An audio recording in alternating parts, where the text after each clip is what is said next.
Hello and welcome to Sunday Night Soccer here in the soccer neighborhood. I'm Jay here with my man Mike D. Mike D, how's it going, buddy? Conflicting.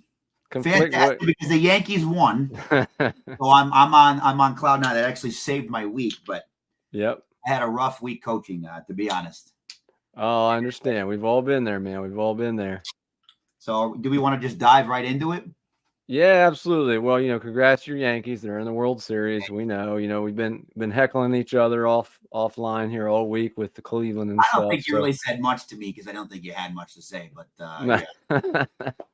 All right, so let's get into it real quick. We want to give a shout out. Yeah. So we're going to get these guys on there right now. Have at it. So these are my Catholic Central High School boys that are phenomenal. I had 6 freshmen on the team.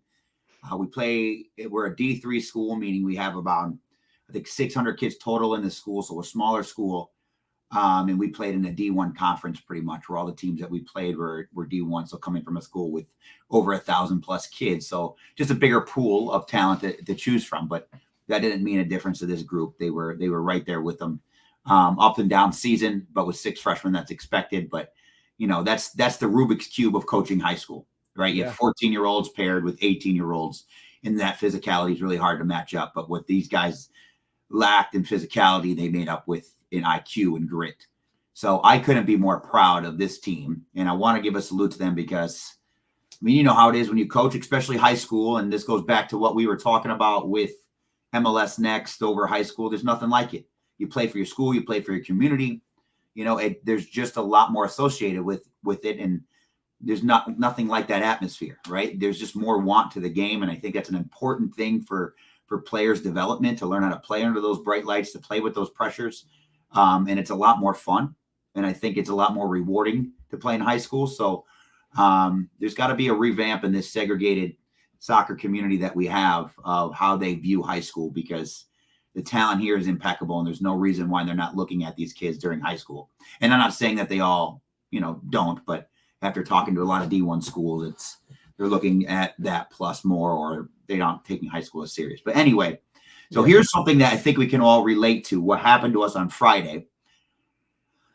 And it's hard. When you lose as a coach, you want to talk about the growth that still happens, right? That's the mindset for players that they need to have. And I firmly believe that in losses are necessary for winners, right? It's all part of that journey. Like, you need to lose, you need to have it stung, you need to understand the reflection that losses give you. Yep. And coaching young learning opportunities, right? And there's that pain that you go through.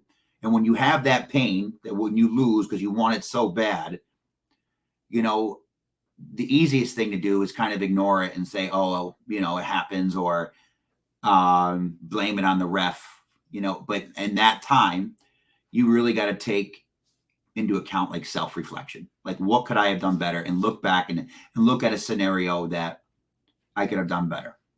So we are in the district finals on Thursday, and we have 90% possession. We knew going into it that they were going to play a low block. They put 11 guys back. And we are controlling possession. We're dancing. We're finding our opportunities. We probably have 20 shots the entire game, hit the post 3 times. We had 4 goals taken away from us. I'm being conservative when I say that, by the refs. And one was an erroneous handball that the AR called all the way from the sideline when he was inside the box, rather than the center ref being right there. Fine. Okay. He thought he saw something. But if the center ref didn't see it, we didn't see it, fishy. A blatant handball by the other team, blocking the ball with their hand on a shot, no call. And then my goal scorer, number 10 on the bottom right corner, Antonio Tiscarino, got fouled in the box from behind. Goal scoring opportunities, should have been red cards, kid you not, 4 times. Now, this ref was calling everything outside the box, everything, every light penalty, but inside the box, it felt like you couldn't get fouled. And here's my problem right now. So I asked my kids on the high school team to tune into this, and I don't know if they are or not. It's Sunday night. I don't even know if they want to relive this. So I wouldn't even blame them. But reffing is an issue, and high school, it seems to be worse than at the club level. And I don't know if that's because things are more lopsided, so refs try to make the game more even, or if refs have allegiances. But whatever reason it is, what do you tell your kids when you're blatantly robbed 4 goals? And the best thing about this team is they never quit. So we ended up going into PKs, had two OTs, and then went into PKs. And at that point, that's anyone's game. Yeah. They were playing to get to OT. So kudos to West Catholic for, a hard fought game. No, definitely. And nothing against that team. They definitely fought really hard. But when you're able to foul in the box in a game, that defense has got no restrictions on how they play you. Yeah. So the physicality is not real life. And you can't. Here's the problem. Drawing fouls happen in every sport, right? Yep. My number 10 probably got a PK every other game, if not a little bit more than that. I would say like he probably had 1.3. He averaged 1.3, throughout the season. So maybe even a lot, maybe not. I don't know. Anyway, I don't know what I just said there. So like 0.75, I would say. So anyway, it's close to every game. So he drew quite a few penalties. He did, but they're legit fouls. And here's the problem with it. The refs now talk about that. Yeah. He look to draw fouls. That's high IQ. Yeah. You look at Luka Doncic's game. The guy goes up, the pump fake, and draws the foul. Yeah. Wide receivers throw the ball to the guy that's getting fouled. That's not the wide where the cornerback's not look. That is a high IQ move. The foul regardless. Just because a player knows how to manipulate the defender to commit a foul doesn't mean it's not a foul. And these refs don't know the difference because someone's good at it. Because the intention's to draw. Doesn't matter. And in this game, 2 of them, there was no intention to draw. It was just blatant fouls getting dragged down from behind. Yeah. So, all right, I want to ask you this. Okay. Now, you're telling your kids this. Your kids are aware of this. You don't bring up any of this because you think it's wrong to tell your kids, don't blame the refs because there's a lot of life lessons. And I do think so, right? Like, yeah. Here's the life lesson. Life's not fair. You play by other people's rules a lot of the time. But in the same sense of that, if the rules are unjust, you shouldn't always just stand for it. Okay? Yeah. So, and the way I believe it. Okay? What do you communicate to your kids that literally were just robbed of a game, that they put their heart on, that they trained, this ended their season, and the refs didn't even stick around after the game. And that's a new thing I'm seeing them do. And I think if we're going to create this environment, like that's educational, like you running away to avoid conflict is not the way to solve this. Well, I can tell you one thing real quick. One of my good friends who I've coached club with has started reffing, and he started refereeing high school games. And he literally, totally unrelated. I had not talked to you. I didn't know anything about this, but he had told me that in Ohio, at least, they are instructed to do that. They are instructed to take off and get out of there as soon as the game's over to avoid any kind of, possible conflict. Okay. And that's suspect to me because, all right. No, I understand what you're saying. I'm just saying. Well, what is that teaching the kids, especially in you stole this game. Yeah. And these are kids. That's my problem. They're kids. Oh, yeah. The coaches and the referees, there needs to be some sort of alignment. There needs to be something. And so, like, these kids had their last game and you're not even there to say good game. Oh, no, they should definitely do that. I mean, that's what I'm saying. After you say good game, fine, get the hell out of there. I don't give a shit. Yeah. But to leave even before the kids, whatever, can acknowledge you. to me, that's cowardly, and that doesn't set a good example of how to be in a civil society. No, I agree with you on that one. Yeah, yeah, they should definitely do that. I'm just relaying what he had told me. They were instructed to do that to you. And I will go back to your point. I think, as someone myself who's coached club and high school for a long time, I know you and I have talked about it a little bit. Uh, for whatever reason, it seems like high school games just are much more like what you're saying, crazier. The level of refereeing is different. Um, the environment is different, and not in a positive way. I think, first of all, I agree with what you said earlier, that there is something different. I've always thought that there's something different and special about playing for your school, playing with your friends you go to school with, playing under the lights at your school, playing against other schools. I totally agree with that. But for whatever reason, it does seem that a lot of times these issues don't come up in club. Yeah. And I don't know if it's, because people have to buy a ticket, I've thought about that. You're paying money. Do they feel the right that they can complain and voice their opinion a lot more? And then there's a shortage of referees. And I think everyone should be a referee. And I think part of the neighborhood, and I know for me with the soccer rebellion, I want to incentivize that. Like you should see the other side of the coin. Like you should. Like being a referee, the way that you watch the game is different than you play, for sure. And it's much harder than people think. And I'm not saying that, but the high school level, because it means so much, demands a higher level of execution, I think, from the refs. And when you start seeing patterns in referees, you only can question. Yeah, I only agree. Question motives. You can only question things, especially because when the calls are inconsistent. So in Grand Rapids, there is a pool of refs. And so when you get in there, you're either like, oh, shit, or you're like, okay, we got a decent ref. Mm-hmm. And I'll tell you what, it is 1 to 4 decent refs. Like the bad ref, and it's they're not bad people. I like them, and you get to know these refs a little bit. You're joking with them on the sideline. But when it comes to them doing their job, they lack an understanding. And especially the way that the game's changed a lot, especially in 1v1 scenarios, just how the attack happens. There's a lost translation. It's also, the nuances of the game, I think. And I think, like we've talked about on here a lot of times, kids have much more access to soccer than they ever had before. 100%. Where they're watching things on YouTube, they're watching games every day. Yeah. Different streaming services. And I think boys more so than girls even watch more soccer, and they pick up those nuances. And exactly right. Exactly right. Like you said with the NBA reference, that's gamesmanship. There's nuances to any sport. And I think that happens a lot of times where people are not familiar with that. And I can also tell you, like you said, there's a shortage of refs.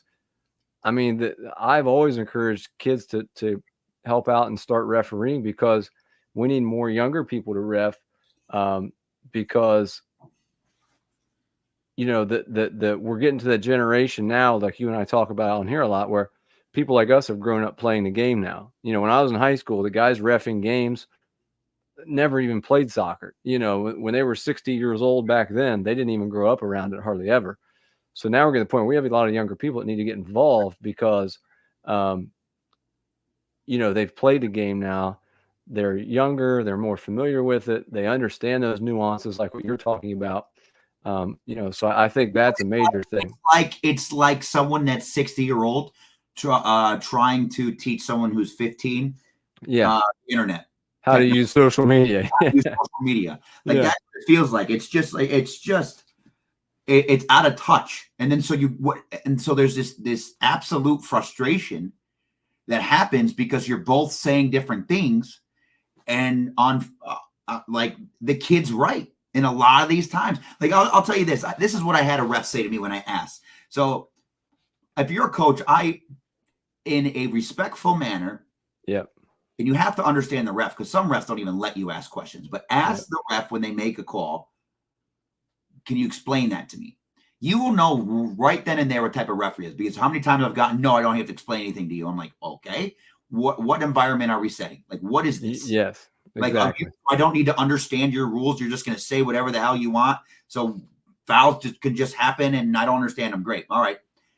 So you're all supposed to be on the same page, right? I had a ref say blatantly, again, Antonio get fouled. I say, ref.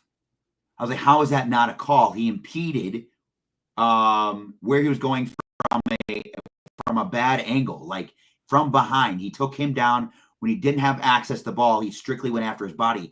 I don't know how that's not a foul. He's like, oh, he didn't mean to. I said, what? I was like, intent? Are you kidding me? I was like, you need to have control of your body. Intent is null and void. You can't just go punch someone like, oh, I didn't mean to. And be like, he's right. It was an accident. So if I accidentally smack your arm when you're shooting a 3, right? I mean, it's just ridiculous, and I don't. We got a caller on the line. Here you go. Ready? Your baseball buddy, Eric Evans. Eric, my guy. Our number one fan. The biggest problem is there seems to be zero accountability for officials in most instances. Often won't explain calls to coaches asking respectfully and instead try to shut coaches down, which is what you just said. Exactly right, Eric. Does he coach? Eric, are you? Yes.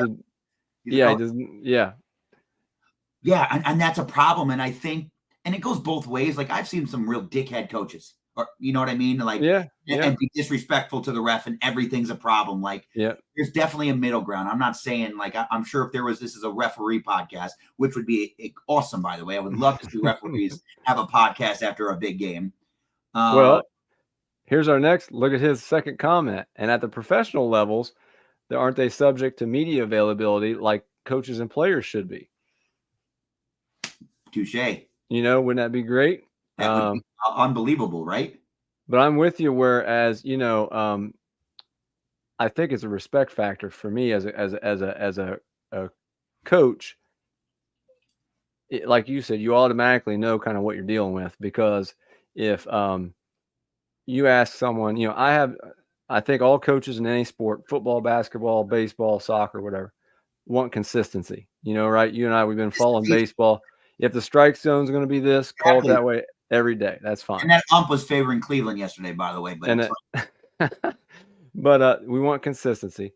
Yeah. And then the other thing is just respect both ways. And, you know, if you ask a referee a question during a game, you know, I have much more respect for someone when they actually admit they made a mistake. You know, when they'll talk to you like a human being, and they'll say, hey, I say, coach, I might have missed that one. I apologize. Here's what I saw.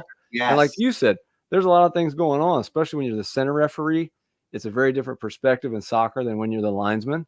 And, you know, someone might have been in their way. They might not have seen, you know, they might not have had a clear path to see what was going on. Exactly. And I can understand that. You may not like it. It may affect your game, but I can understand that. But it's how you address people and how you handle those situations a lot of times that I think makes a difference and says a lot about the person to me. And and so you see a lot of these refs that are just strictly on a power trip. And this is their, I don't know what they do 9 to 5, but they want to assert their power here, and then I go home and I don't know whatever, have their TV dinner. But it just that's what I think. I think they like live alone with like a, I don't know. I have this whole image of how they live and how lonely they are eating TV dinners after a game, and how good it felt to make these kids feel like shit. Like, that's how I feel about some of these refs. But anyway, well, I agree, and I think it all. So here's accountability. Back to what Eric said, the inconsistency. That's where accountability is. Because tell me this logic: you're consistently calling this foul outside the box consistently throughout the game. But as soon as you get in the box, 6 times, you're saying it's not a foul. Yeah. What? Like, what is that, dude? Like, what are we talking about? And so I'm on the sideline, and I know if I voice frustration on the sideline, even though I want to like go grab this dude, like, it just gets my kids panicked and gets them pissed, gets them off the game. So I just got to throw my hat or do whatever I can do in silence and shut up. And you teach your kids in these moments, you're playing against 13. You're playing against 14. Yeah. Well, we got another caller on the line. You might not like like this one, but to play devil's advocate, says Eric Dublis, if you let coaches or players question calls, it can get out of hand. And I think some refs go with a zero tolerance policy to gain and maintain a level of control. I 100% agree with that. But at what point does that become absurd when the calls don't make sense? That's all I'm saying. Yeah, I agree. You know what I mean? Like I can deal with bad calls if they're consistent. You know what I mean? Like, okay, he's not calling this a foul. Then everyone knows how to adjust to how he's calling the game. Yeah. Yeah. You know? Like back to your analogy, it's like changing the strike zone sometimes. Yeah. Every time. Yeah. Every batter, new guy comes up. It's a brand new strike zone that's not need a whatever. It's some go down to the feet, some go all the way above your head. Like it doesn't make any sense. Yep. I agree. And it's very frustrating. And I think anyone that's ever coached high school, I think in any sport can totally feel what you're feeling right now. We've all been there before. It's unfortunate. Give me something to say to those kids, because just help me out, because I love these boys. Like these are like 22 of my sons. Like that's literally how I feel. Like I have so much love. I'll always be their coach. Well, I'll say this. Number one, we have a bunch of people watching right now. I can tell you that. So it must be a lot of those guys watching. So we appreciate all that. If you're just joining us, shout out to Catholic Central High School. That's the boys team you see right there, Mike D's team on the screen. And all I can tell you guys is that, sometimes you guys won this. There you go. Yeah. Sometimes, you can't control things. You can't control the field sometimes, the weather, and unfortunately the referees. And that's just something difficult you have to learn to deal with, as frustrating and difficult as it might be. But you have to also understand that, at some point in life, it will pay off to be the bigger person and, help to mature as a group. It's just unfortunate. That's all I can say. But I will tell you that it sounds like you have a great culture, because if you didn't have such a great culture, you wouldn't be so passionate, to be talking about this right now. There are some people who are, I know, and I'm sure, who are parts of teams, and when their season's over, they're like, well, okay. And, and I think that deep down inside, a few days from now, you realize that when it means something. So when something means so much to you, it just makes it that more difficult. But that really means that deep down inside, you have a great culture. And, I would want the same thing. I'd rather be around a group like that and have to deal with something difficult than to not have it mean anything at all. So that's what it all comes down to. Yeah. And boys, when if you guys are watching and you look back at this season, the successes outweigh this stupid ref. Oh, yeah. Yeah, absolutely. And what you guys built, and you guys built that culture, to Jay's point. You guys built what a championship team looks like, right? If the rules are called the right way, if, we find, and also that's soccer, right? We can't, there are chances that we didn't monopolize on that we should have and could have. But that's, you guys built something that it's going to withstand next year, because it's now embedded in what Catholic Central looks like. And that's the type of commitment that we need. That's the level of excellence that we're moving forward. And you guys built that. And you'll look back in this year and you might feel like, we got robbed in districts, but you guys have one hell of a story to tell. So. Absolutely. And I would challenge all the younger guys on your team, now you have that culture. It's your job to keep that going. All the younger guys on that team, don't just be satisfied with getting to that point. Continue to keep that culture going and moving forward as a group. So congrats to Catholic Central High School, you guys. Great season.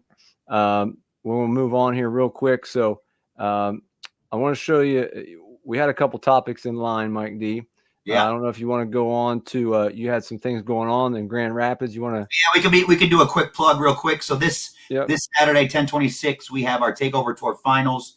$5,000 cash prize to the winners. This year we are introducing our Queen's Cup. So $5,000 is for our Takeover Tour. We go on tour across the country, putting on a street soccer tournament, invite all the winners to come to Grand Rapids. That's going to be at Las Conchas in Grand Rapids this Saturday. And then we're adding the Queen's Cup, which is anyone from around the area. There's still time to sign up for the Queen's Cup. It's 5v5, and winner of that will also get $5,000. So this is a place where the street legends of street ball really come alive. This is with Nike and Dick's Sporting Goods. a live DJ. The atmosphere is insane. This is what it's like to play at Rucker Park in New York for soccer. So we're really cultivating Grand Rapids to be Loudy. I'm there. I'm there. Loudy, you get there, baby. You get there. Hey, all the Catholic Central people, you put in a team. I got you. You guys can put in a team. At least my 17, 18-year-olds. There you go. My freshman and sophomore. Just hold up. But yeah, no, it's awesome. I can tell you, I have not been to that one, but I've been to some of your other events. And whether you play, whether you just want to go watch some soccer and taking a good time, man, you put on a great event. The vibe is unbelievable. And like you said, that's what I've loved from the very start with what you do is it's the Rucker Park soccer vibe. And it's just, man, it's awesome. So you got to check it out. Rucker Park is, that's like that's where all the street ballers play. Like in New York, it's a crazy culture over there. Look it up, kids. Yes, look it up. Do your due diligence. But thanks for that. Yeah, so check us out. Go to thesoccerrebellion.com, sign up, DM us on the Soccer Rebellion. If you don't have the means to pay for a team, it's $10 per player, but we never want financials to be a barrier. So if you want to play, you just don't have $10 cash, we get it. Go ahead and just let us know. The Drew's here. What's up, Drew? Bass Bros. I didn't know he fished. It's nice. That's Drew. We call him Drew Bear. All right. So moving along, you want to go through all of our topics or you want to skip one? No, you go ahead. Let's go. So we're moving on to, go ahead. All right. Sorry. So a major topic here recently, especially with the professional level, is too many games. And I know you and I talk about this a lot with youth as well. Everybody wants to play games nowadays. No one wants to practice really, but in soccer, there is a lot to be said for this. So a couple stats I found here. Some of this was from a article by Sid Lowe on ESPN, so shout out to him. He does a great job for ESPN. But Lamine Yamal, the new soccer sensation, if you haven't heard of him, plays for Barcelona. He's the next soccer prodigy in global soccer, the next, Mbappe, Messi, Ronaldo. Plays for Barcelona. He's 17 years old. And right now, at the time of this... You give him that already? He's on his way. I say he's on his way. Okay. But he has played 58 games, including last season up until now. We're in the middle of October. Now I know he's 17 years old. But that's still a lot of soccer games at that level when you play all 90 minutes, and you don't come out like you do when you're younger. Premier League injuries have risen 21% over the past 2 seasons. This was an interesting quote from Edu Alvarez, a former physio for Man City and Real Sociedad. He said, "It's not so much that the difference in the number of games is so significant for most players. If you take the GPS figures from the last 20 years, the total distance is similar. Where does it change? In the intensity. We have never run 36 kilometers an hour before, never done so many high intensity repetitions," which I thought was a very interesting point from someone who's very experienced at that level. Average number of games for a French player last year was 65 games. When you include all their league games, European Cup games, domestic cup games, and if they played with the national team. And then why this has become a sensitive point to a lot of players in Europe especially is the Club World Cup is scheduled to start 15 days this year, this coming summer, after the Champions League final and the new Champions League format, if no one out there is aware of that, where they've added 2 additional games on top of the previous format. So a lot of games, a lot of minutes, for a lot of these people. And then like, that guy said, the intensity level is just a lot different than it used to be as well. Yeah, that's extremely valid. And I think we got to do a better job of protecting, our stars in this game and take a bit of an approach that football takes in the sense of creating more dramatics with less. Yeah, I would agree. Yeah. I even know from like club is okay, but even in high school, I had 3 games a week for a majority of the season.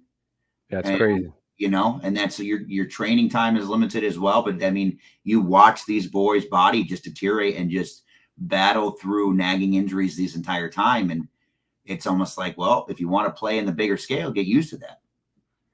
Yeah, it's just crazy. And to think the amount of, the GPS figures, the statistics of these guys, the amount of ground they cover every game. Yeah, that's a valid point. That's crazy. At the professional level where, you only have limited subs, if you're playing every week, you're playing it. I mean, even if you get subbed out, you're usually playing 70, 80 minutes at least. Mm-hmm. I mean, not very many times does someone get subbed out at halftime of a legitimate game, and it's just a lot. So it's a very hot topic right now in soccer. I think. What about this for an answer? It's sorry to cut you off, Jay. I just get really excited to talk, and I'm used to it. I rush to I know my wife told me last week that I cut you off a lot, and I feel like a jerk. But that's what makes this show so great. Oh, I cut you off, and I'm an asshole. Okay. Just like, what if we fix the substitution rule? Like maybe if they went to 10 subs or unlimited something, it might make this a little bit easier rather than, I mean, 'cause I don't think they're going to change the games. There's too much money to be made. Well, that's the problem. You just said it, because the more games, the more money. The more tickets, the more advertising. Marketing, all that. Yeah, I get it. That is the more, I think, the point of contention with all the players is that they feel like they're just, they're the pawns in all this, game being thrown out there to play games. And, here's another thing. People don't realize in the summer how many of these teams now come over here. They go to China. They go on these long trips that are nothing. They're just promotional trips, to play games. And even if they're not playing the entire game, they don't have very much downtime in the summer. If there's a World Cup or a Copa like last summer, a lot of these guys don't have much downtime to even recover. They might get a month off in the summer, and then they're right back at it. So I'm totally with you on the fact that I think less is more. When there's less games, the games mean more to everybody. But I also don't know if it's going to change, because it all comes back to money. Yeah. Like if you think about the major leagues, like and Champions League, that's wild how that all is intertwined. But what, EPL starts when? August? Yeah. And goes till, with Champions League till May, June. Yeah, I mean what 2? Are you kidding me? 2 months? Yeah, that's it. You got. And that's if you're not playing for your national team. Yeah, exactly. Like, you don't have a life. Here's another interesting point. So the other day, we covered the Pochettino thing, his first game, and I don't know if you saw this, but he got a lot of flack for letting Pulisic go back to AC Milan. Now, again, I know it's Mexico. Some people out there might disagree with me, whatever, but it was a friendly. It didn't count for anything. I saw that comment. That was ridiculous. And, he let Pulisic go back a day or two early to his club team because he had a game on Saturday with AC Milan, and everybody went bonkers because, but you have to manage these things, and I don't know what the right answer is, but I know it's a difficult situation. I can just say that. Well, it's obviously less in some capacity. And whether that means more subs during a game, putting limits on how many games you can play a year, so there's more versatility on the team's rosters. That might be an option, or limit the competitions a team can enter. Like, for example, if you qualify for the Champions League, then you can't be in your League Cup in your own country or something. And I wonder how much this associates with that. Soccer players typically have the shortest shelf life, maybe besides like a running back and football players. Yeah. Like that they're getting all the time. But like this, like you think about it, you're 28 in soccer, you're old. Yeah, you got about 10 years. That's about it. And then in the NBA, 28, you're in your stride. Yeah. Yeah. Your downturn's like 33, 34. So I just it's got to be a change, and I get it, and I feel it. Like, from the optics, it looks like sometimes they're being soft, but I don't think it's that way at all. I mean, if you really break down these numbers and what you're talking about, there's got to be a change somewhere. Yeah, absolutely. So if you have any comments, send those in. We're going to move along here to our second topic of the week, because our third topic you're going to want to stay tuned for. I think Mike D is going to get fired up again. It's going to be great. But until we get to that one, our next topic, video technology in soccer. This is something you and I have talked about a lot in our personal discussions. Detailed reports and obviously video for players. I mean, you can go to a U10 club game and everyone's filming the games now. They have the cameras, have increased at all levels. 90% increase in YouTube searches for soccer highlights in 2017. Half of those are me. Probably. Online scouting is more available. A good friend of mine does online scouting for an MLS team, and he literally does the majority of it all online. It's not in person anymore. More games are available streaming than ever before. We've talked about lower leagues, USL, the Women's USL Super League, all these different games from all over the world are now available on YouTube and different streaming things. The average VAR check is 55 seconds, which is another point. It takes about a minute. The cost of VAR, $6.5 million per season. And VAR was actually introduced in the early 2010s by the Royal Netherlands FA, and it officially started in 2016. What the hell is, what's up, Lions? What the hell is $65 million for VAR? Like the technology you're saying? That and the extra referees. I mean, there's an extra 3-4 referees, you know what I mean, that are watching that game. So it's the technology, the cameras, and that's for per league? You're saying per league? Yes, that was what I found, was per season. So what say for the EPL, virtual assistant referee? Video assistant referee, I think. Yeah. Is that a company's name? No, I think that's the actual term for the idea. But it sounds like you and I need to get involved with a company that produces VAR.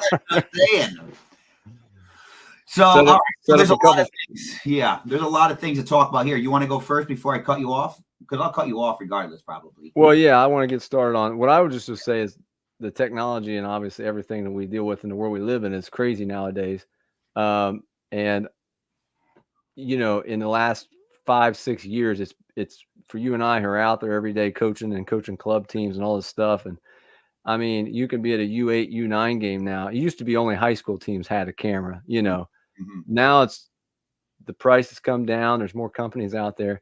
I mean, they're everywhere. And I've been at club games where there's more than one camera. There's 2 or 3 cameras up on the same field for the same game. A parent might have one. Both coaches from each team has one. There's a lot of great things that come from video. I think it's great to have players watch it. As a coach, I try to, for older kids, I don't for younger kids, because I think it's not important at that level. But for older, it gives you a different perspective. And a lot of times when you watch yourself on film, you realize, oh, I didn't realize I did that, because it's a totally different perspective than when you're out on the field, yes. What you see. So there's a lot of positives that come from it. But in terms of, my own opinion, I think as you get older, it's important. I think at these younger levels, it's a little crazy to be at a U8 game. And, are you really going to go home and have a film session with your U8 team, after you get them ice cream and they lost 7-1 and you're going to break down the film? I just don't know. Eric Evans says, I can confirm at a U9 tournament game yesterday, there was a football end zone camera set up to film the action by our opponents. You got to love it. All right. I don't disagree with that. Yeah. But here's my problem with the video technology, though. It's a great tool if you use it. And for a coach, the coach almost needs to use it. Yeah. To explain it. But how many hours is that? And we don't get paid shit for that. Or do you have the time? Well, that's what I'm saying. Like that, you don't have, I would have to rewatch the game a little bit longer to dissect. So that's about 2 hours of my time per one game. And you watched it once live. Yeah, I watched it once live. So, and it's valuable. Like for Catholic Central, when I have one team, yes, absolutely. But when you have multiple teams in club setting, when a typical coach is probably coaching between 2 and 4 teams, that's nearly impossible. You're at, especially with games monopolizing your weekend. If and then you have a full-time job on top of that. So that's my issue with it. To your point, rewatching the game blows my mind. Usually what happens is I did not realize how shit we played when I thought we played good. That's usually and that's kind of like as a coach, I get myself in that mode sometimes to where you have one thing in your mind and then and I see and then so all of a sudden I'm seeing all the negative. You're always focusing on the self, the correction. Where's the correction? And that's sometimes to our demise as a coach, right? And so you have to really be able to encapsulate what level you're at, and so you can be positive throughout these corrections. But sometimes, and when you rewatch it, you're like, oh my god. That was horrid. Where are you running? You can get caught up focusing on the wrong things. But I will say, when I watch it with my teams, being able to freeze. And to your point too, tactically, yes, it makes sense. This is where it makes sense older. But Yeah. I do think like watching your first touch, or I mean, seeing it younger, like just getting in the habit of learning how to analyze soccer, especially in America, I think is important. I do. I don't think we do it correctly yet. Yeah. You know what I'm saying? Like, I just don't think it's just the time consumption, just like everything else. Like, we want everything and then we don't know how to use it. Yeah. Yeah. No, You I know? agree. So, but I do think there's value to seeing it, because I think it's a little easier to make an adjustment. And then as a player, like when I started coaching, that was the first thing I remember thinking. Like, oh man, seeing it from this bird's eye view is a lot different than seeing this. And like as a coach now, that having that player tunnel, you know, that vision is so important for me to be able to relate to. Like it's always a question, like I always have to remind myself to ask the player, what are they seeing? Yeah. Yeah. You know No, what I think that's great. Yeah. So, and so this kind of gives that perspective from a coaching standpoint of this is what the bird's eye view looks like, and this is what I'm seeing.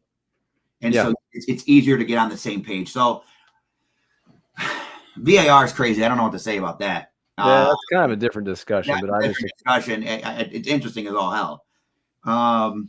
But I mean, yeah, it's going digital. Like I know with the recruiting process that I have with Antonio, like that's what they want. They want the highlight videos, and you know, I've invited them to all these games, and they don't even have to come to the games. They can live stream it from the network. yeah. Yeah. You know, and you know what's crazy about that? Lions is definitely on topic. Messy all day. It's not even a question. It's messy. Messy. It's not even but I don't know where I was going with that, but it's just it's so important. And I think that all right, maybe this goes with technology. How important is for kids to know how to navigate social media? Well, yeah, Create their own clout. Let's save that topic because I like that. Maybe for that's a next different week. topic. Yeah. I will say as a coach myself, you know, when I was growing up, it seemed like back in the old days, film sessions were all negative. You know, all you did was watch what you did wrong. Yeah. As a coach, and maybe this is different, I don't know. I coach girls a lot, you coach boys.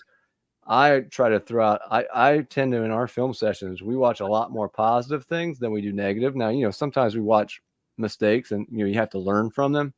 But I try to always make a point of also showing things we did well, you know, to try to reestablish that this is what it looks like. This is what we did well, those kind of things. But I Well, think that's video the is Lord's work. Okay, that's the Lord's work right there. I need to be more like that.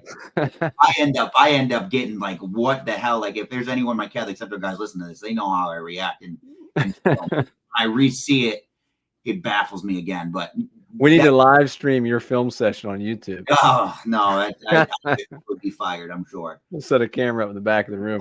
But no, I think it's good. It's definitely good. It's very valuable, I think, at any level. I think it gives a great perspective that you don't see as a player in any sport. And I think it's good to reflect and look at those things. However you choose to do it as a coach, positive, negative, both, whatever. You know, it's very valuable. I definitely would say that. You know, it's gives you a different perspective, and I think it shows the players what you said. It shows them our perspective. You know, what when you're watching the entire team, you know, they're just focusing on what's going on the field. But it also helps when you have those conversations. It helps them explain to you what they saw, because their perspective is very different sometimes than what we're seeing. You know, and I think you know what's almost is understanding. Like here's the relationship now between player and coach. If you put that responsibility on the players and parents to watch the game and maybe outline what they're looking for a game, and if they have questions, bring it up and show me, you know, that could be a solution to some of the resources that we're lacking to be able to do this. Yeah. Maybe that's the way to do it, with a blanket statement. Okay, we were working on this. This is what I was looking for you to do. You know, because we do, and do you do, like we usually do evaluations like or twice a year. So we do it after the fall and then right before the spring. Yeah. Yeah. So, I mean, those are valuable times to do it. But I think pitting some of that ownership, like, hey, we're giving you the technology to do that. But that's where soccer's really in this weird spot in America, is because the club, the coach are kind of expected to pick up all this slack. And there's a little bit of a lack of ownership on the individual development by the player. Yeah. Well, I have an interesting bit for you real quick. Yeah, On our last podcast the other day with David Copeland Smith from Beast Mode Soccer. Yeah. If you haven't watched, check it out. But shameless plug. But no, he told me about a U.S. coach that he met a while back, U18, U20 coach, whatever. And they had their players make a highlight video from film, just quick 1 minute, whatever. And they also had their players make a low light video. And I asked him more about that, and he said it was interesting because he started doing that too. He made them go back and put together a low light video of mistakes that they made, and it put the accountability on the player. You know what I mean? And the player does it, not the coach, not their parents. And they put together some low lights of mistakes that they've made, and then they talked about those things and how would they work on those things in training or through their own personal plan to get better. I thought that was really interesting. That is super interesting. I like that quite a bit. Yeah, I knew you would. Yeah, that's that I'm talking about, like the collaboration that kind of needs to be had, and to kind of fix some of the segregation. But yeah, that's interesting. All right, so moving on to our next topic. This is for the guy wearing the Yankees hat and Yankees jacket right now.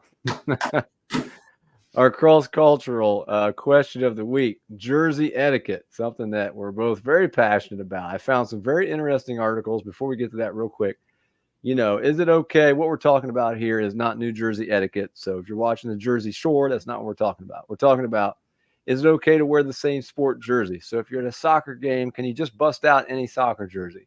Is it okay, to show up to the Yankees game with your New York Jets jersey on a Friday night? Does age matter? Does it matter if you're 70 years old and you bust out, your Babe Ruth New York Yankees jersey? What if it's the same city? Do you show up to a Pittsburgh Steelers game wearing a Pittsburgh Pirates jersey? So one article I found, this is very interesting, I thought, was from, I believe it was from a radio station, 92.7 WOBM, found online, so shout out to them.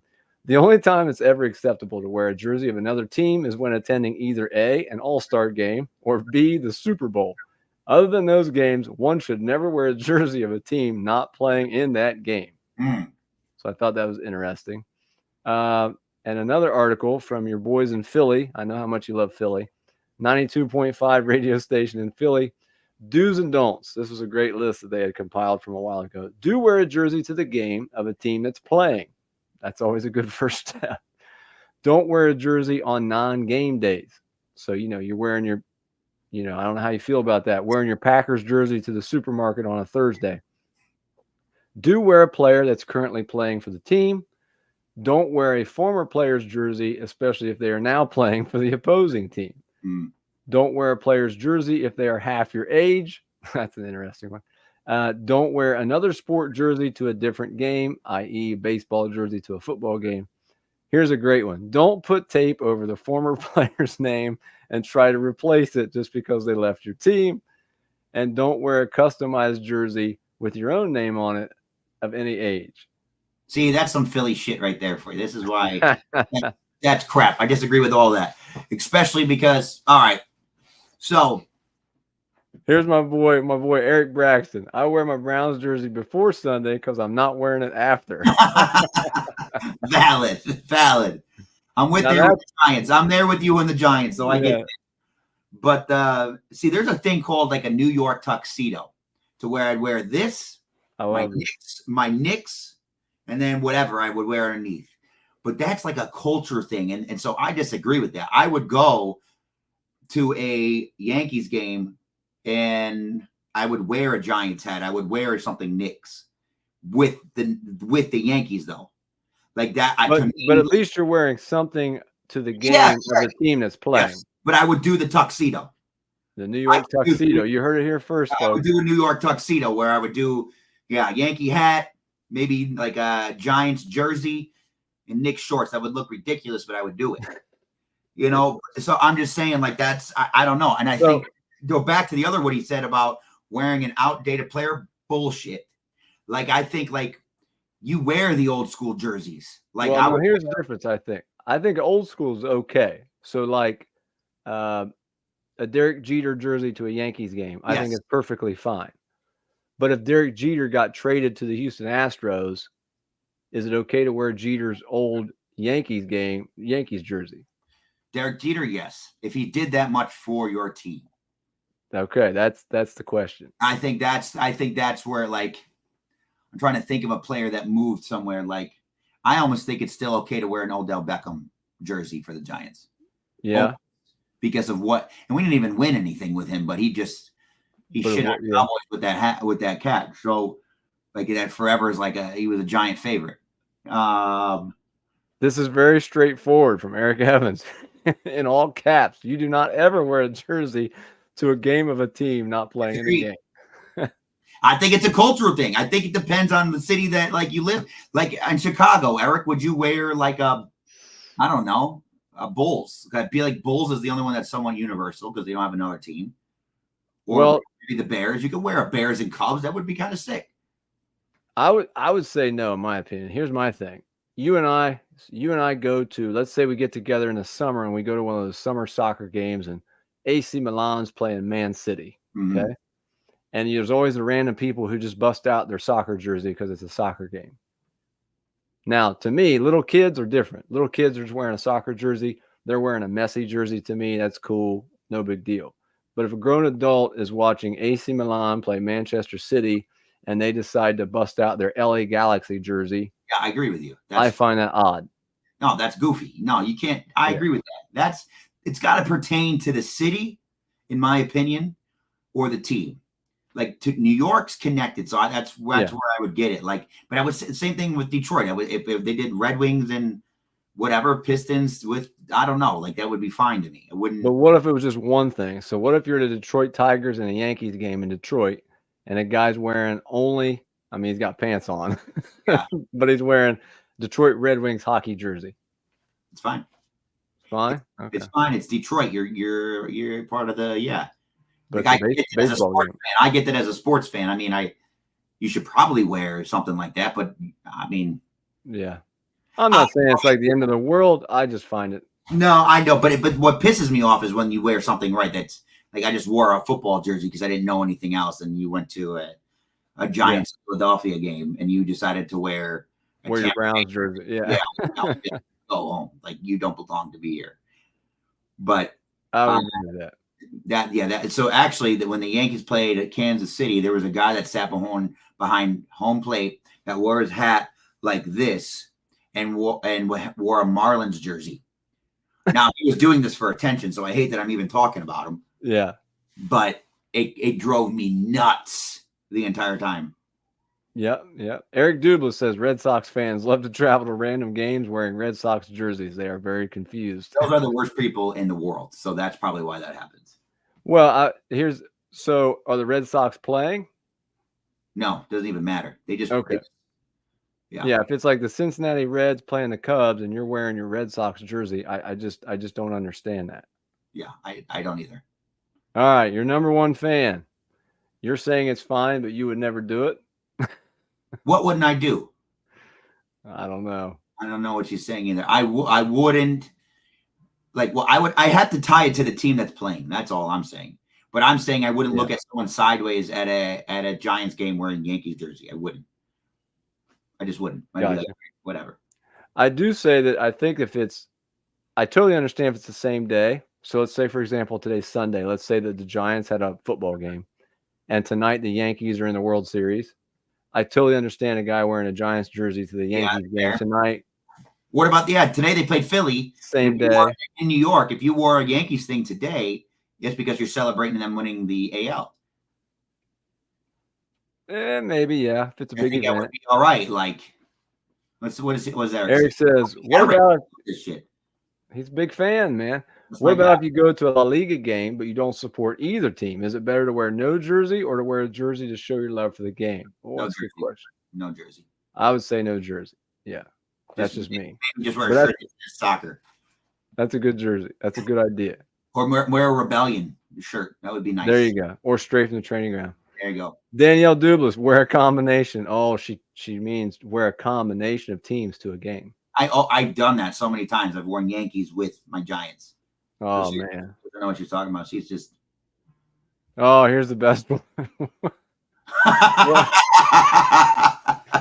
Yes. Yes, most That is- definitely. Just that is- cheer for the ref. That is never okay in any city, in any sport. Eric Evans, the refs don't deserve to be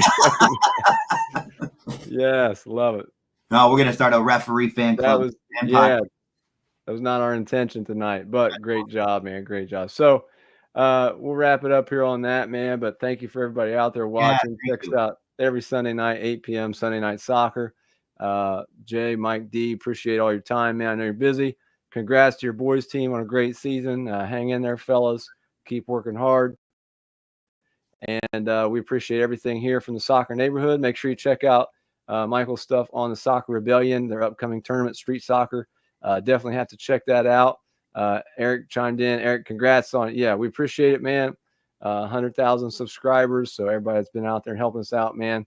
It's been great. So we're going to keep working hard. We only have to do that, Mike, 10 more times. Where's that plaque? Let me see. Oh, I can see it. Bring that bad boy down, man. You gotta wear that. We gotta get you a little necklace, and you can wear it around your neck during the show. I'll be like Flavor Flav. I'll just wear it every day. Yeah. Every day. So we appreciate it, though, man. Couldn't do it without you, Mike. And like I said, couldn't do it without Soccer Rebellion. Rosmondo, my boy. The OVPL, Ohio Valley Premier League, a long time ago, started us out here a couple years ago. All the great coaches, people we've had here, man. You know, we've been a part of some great people here. So we appreciate it all. We're going to keep working hard. Keep up the great things you're doing out there in your community to support soccer and help soccer continue to grow in our country. And until next time, we'll see you later from the soccer neighborhood.